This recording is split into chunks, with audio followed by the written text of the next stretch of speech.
Hello everyone and welcome to the channel. In this video we'll show you how to resubscribe to emails in Gmail to receive them again if you unsubscribed. So for that you go to Gmail login, just type that in on Google and just log in to your Gmail account. In here, for example, I will choose this particular mail notification, so it's from Twitch TV. I used to watch Twitch, I don't anymore.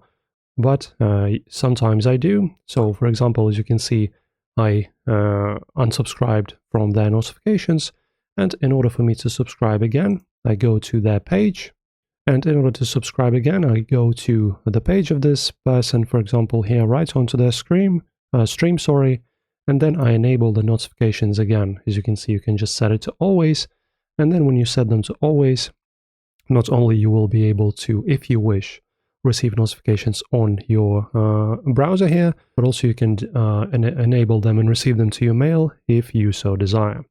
And you do the same with other services. If, for example, you want to do something like LinkedIn or just any other service, YouTube, for example, you go to their corresponding settings on that website and enable notifications again. That's it for this one, guys. If you enjoy my videos, don't forget to like and subscribe. I truly appreciate it, and see you in the next one.